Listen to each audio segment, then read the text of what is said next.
Apa kabar anak-anak semua? Bahasan hari ini kita akan membahas mengenai jenis-jenis pidato. Ada 4 jenis pidato yang umum dikenali, yaitu impromptu, memoriter, manuskrip, dan extemporer atau extempore. Kita akan bahas satu persatu mengenai jenis-jenis pidato tersebut, ya. Tapi terlebih dahulu kita akan bicara mengenai tujuan pidato. Tujuan umum pidato ini biasanya dirumuskan dalam 3 hal. Yang pertama yang jelas tujuannya yaitu untuk tujuan informatif atau untuk memberikan informasi, ya. Kemudian yang kedua adalah tujuan persuasif atau untuk mempengaruhi. Kemudian yang ketiga tujuan rekreatif atau menghibur. Ya, oke. Nah, tujuan-tujuan pidato ini tentunya nanti berimbas pada bagaimana teknik pidato yang harusnya kita lakukan atau kita persiapkan. Nah, selain pada tujuan tersebut, ya, tujuan yang sudah kita jabarkan tadi, tujuan khusus dari pidato itu sendiri adalah yaitu tujuan yang dijabarkan dari tujuan umum. Tujuan khusus berkaitan erat dengan isi pidato yang bersifat konkret dan sebaiknya dapat diukur atau dibuktikan segera. Artinya, bagaimana sebenarnya tujuan dari pidato kita? Apakah pidato kita adalah untuk memberikan informasi? Apakah persuasif, mengajak, atau hanya menghibur? Ya, maka tujuan khusus ini terkait dengan tujuan umum tadi.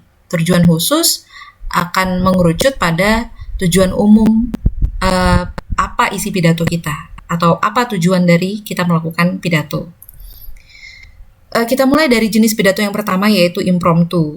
Impromptu ini adalah pidato yang dilakukan secara spontan. Jadi tanpa persiapan terlebih dahulu, ya.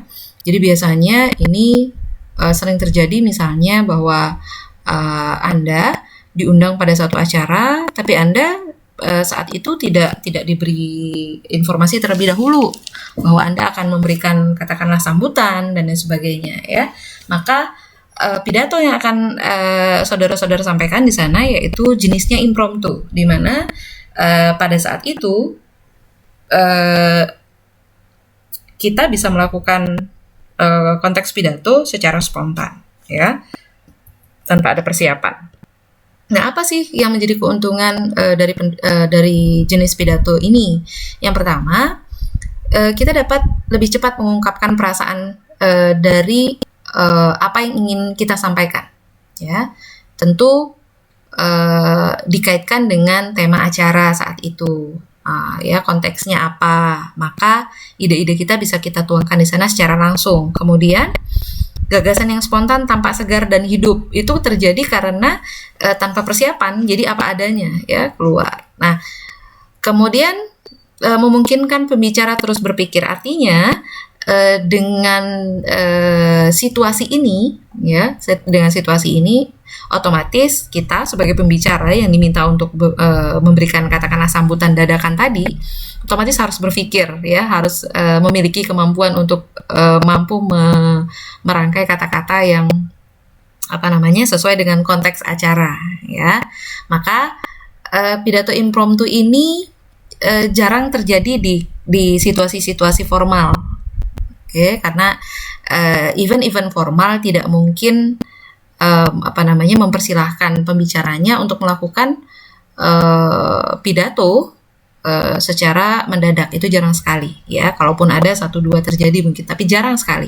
Nah, itu makanya jenis yang impromptu ini biasanya terjadi pada acara-acara yang non formal. Itu sebabnya gagasannya bisa lebih segar, ya, bisa teknis bicaranya juga lebih santai seperti itu. Nah, selain keuntungan, ada juga kayak kerugian dari impromptu ini, gitu. Nah, jika pembicara masih hijau, yang dimaksud hijau di sini adalah minim pengalaman, ya, belum punya pengalaman untuk melakukan pidato. Ini bisa menimbulkan kesimpulan yang mentah karena dasar pengetahuan yang tidak memadai. Kemudian gagasan yang disampaikan bisa acak-acakan dan ngawur, tidak terstruktur tentunya, ya. Kemudian demam panggung. Ya, demam panggungnya itu besar sekali. Bagaimana tidak, gitu, ya, kamu tiba-tiba diminta untuk berbicara tanpa persiapan terlebih dahulu. Jadi demam panggung itu pasti lebih besar potensinya untuk muncul. Nah, kemudian jenis pidato selanjutnya yaitu manuskrip. Manuskrip ini juga disebut dengan pidato menggunakan naskah, ya. Dalam hal ini tidak berlaku menyampaikan pidato, tetapi membacakan pidato. Di beberapa pidato kenegaraan yang dilakukan oleh pimpinan suatu negara adalah membaca manuskrip, ya, membaca teks pidato. Jadi teks tersebut sudah terlebih dahulu dibuat sebelum pidato dilakukan. Itu artinya bahwa konteks berpidato di sini memang sudah dipersiapkan. Ya, jadi memang sudah ada pemberitahuan terlebih dahulu, dan biasanya ini terjadi dalam bentuk acara-acara yang formal. Apa yang menjadi keuntungan pidato manuskrip ini? Yang pertama tentunya karena kita diberi waktu untuk mempersiapkan, kata-kata yang dipilih itu bisa kita buat atau kita atur sebaik-baiknya. Kemudian pernyataan-pernyataan dapat dihemat karena manuskrip dapat disusun kembali. Artinya bahwa kita bisa membuat kalimat kita lebih efektif, ya, tanpa terlalu banyak bunga, ya. Kemudian tentunya karena dipersiapkan terlebih dahulu, maka biasanya ide-ide yang ingin kita sampaikan dalam pidato kita itu teratur, ya, lebih tersusun dengan baik. Nah, kemudian kefasihan bicara dapat dicapai. Biasanya manuskrip itu si pembicara akan mencoba untuk membaca manuskripnya sebelum dia berpidato. Artinya dia lakukan beberapa latihan-latihan untuk menentukan misalnya pada poin mana dia harus memberikan penekanan informasi misalnya, ya. Maka kefasihan bicara, ya, dapat dicapai di sini. Kemudian hal-hal yang ngawur atau menyimpang dapat dihindari, ya, sekali lagi karena sudah dipersiapkan dengan baik, jadi penyimpangan-penyimpangan atau penggunaan bahasa-bahasa yang tidak tepat ini bisa dihindari. Nah, bagaimana dengan kerugiannya? Kerugian dari manuskrip ini, komunikasi pendengar akan berkurang karena pembicaraan tidak berbicara langsung, katanya, ya. Kemudian pembicaraan kehilangan gerak dan bersifat kaku.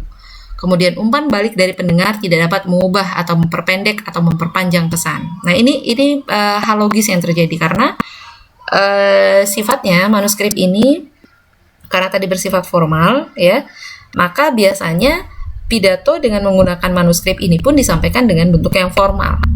Jadi kurang luwes bahasanya, ya, kurang luwes. Nah, ini juga berimbas pada pendengar, ya. Pendengar akan tidak terlalu tertarik, ya, pada kasus-kasus tertentu pendengar tidak terlalu tertarik dengan pidato-pidato yang jenisnya manuskrip seperti ini, ya, walaupun kadang pidato tersebut penting gitu, ya, cuman karena mungkin teknik penyampaian yang kurang menyenangkan, akhirnya para pendengar tidak terlalu berfokus pada informasi yang disampaikan. Nah, kemudian jenis pidato selanjutnya adalah memoriter. Pidato ini pertama sekali di manuskrip dulu. Jadi dibuat dulu teksnya seperti itu. Kemudian pesan yang ada pidato tersebut itu diingat kata demi kata. Ya. Jadi memoriter ini terkait dengan mengingat. Nah, seperti manuskrip, memoriter memungkinkan ungkapan yang tepat, pemilihan bahasa yang teliti, gerak dan isyarat yang diintegrasikan dengan uraian. Nah, ini dimaksud bahwa sifatnya adalah menghafal atau mengingat teks manuskrip yang sudah dibuat. Nah, ini otomatis akan membantu si pembicara untuk bisa memaksimalkan kata-kata yang dia sampaikan dengan tepat. Ya, dia bisa memilih diksi-diksi yang tepat agar tidak menyampaikan kata-kata yang tidak perlu misalnya. Ya.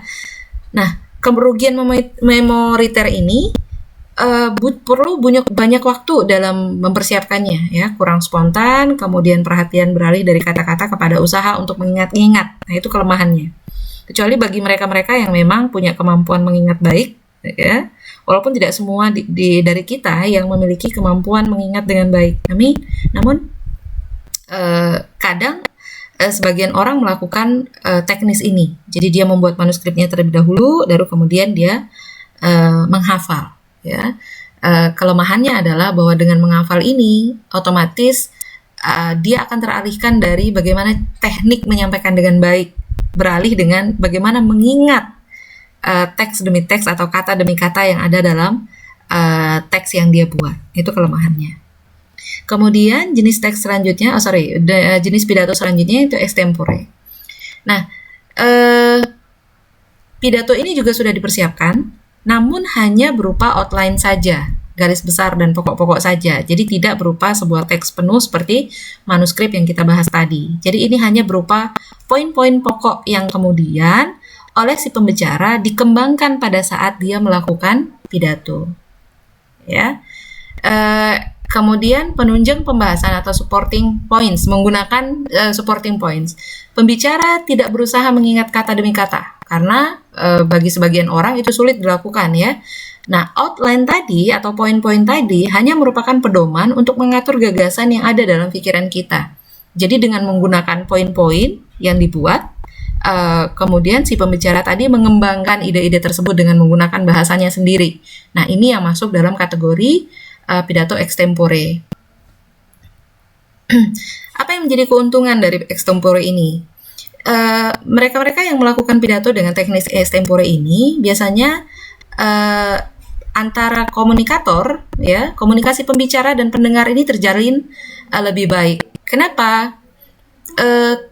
Biasanya karena pendengar itu kemudian mendapatkan penjelasan yang lebih detail, lebih rinci, ya, oleh si pembicara, maka muncullah informasi yang tersampaikan dengan baik.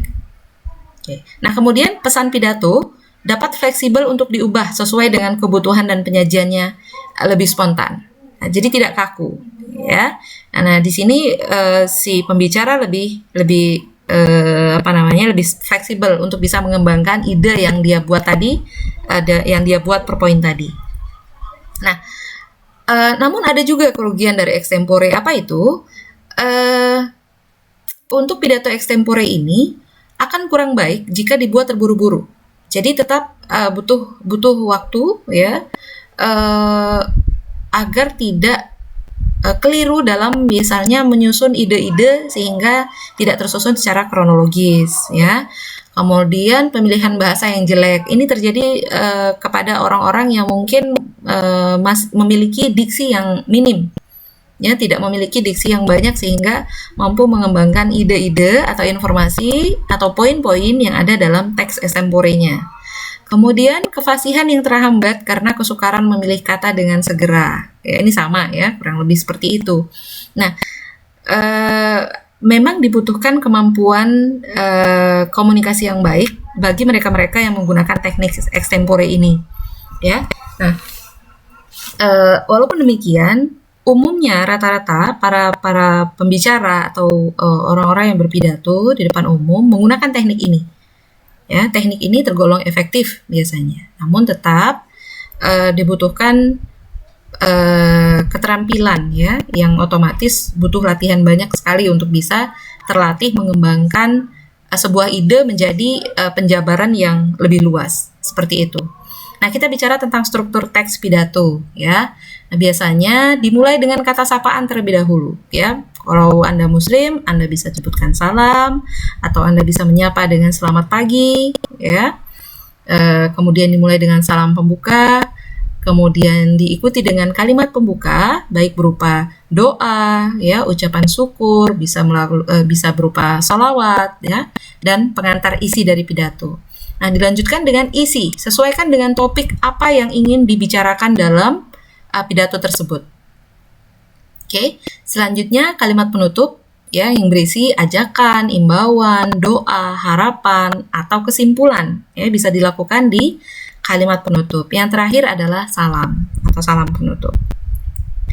Nah, anak-anak sekalian, ya, demikian tadi adalah jenis-jenis dari pidato dan apa saja yang menjadi bagian dari pidato. Setelah ini kita akan memiliki aktivitas-aktivitas latihan. Ya, di pertemuan berikutnya saya akan menginformasikan rambu-rambu yang akan Anda lakukan semuanya dalam rangka untuk melakukan praktek. Terima kasih atas perhatiannya. Assalamualaikum warahmatullahi wabarakatuh.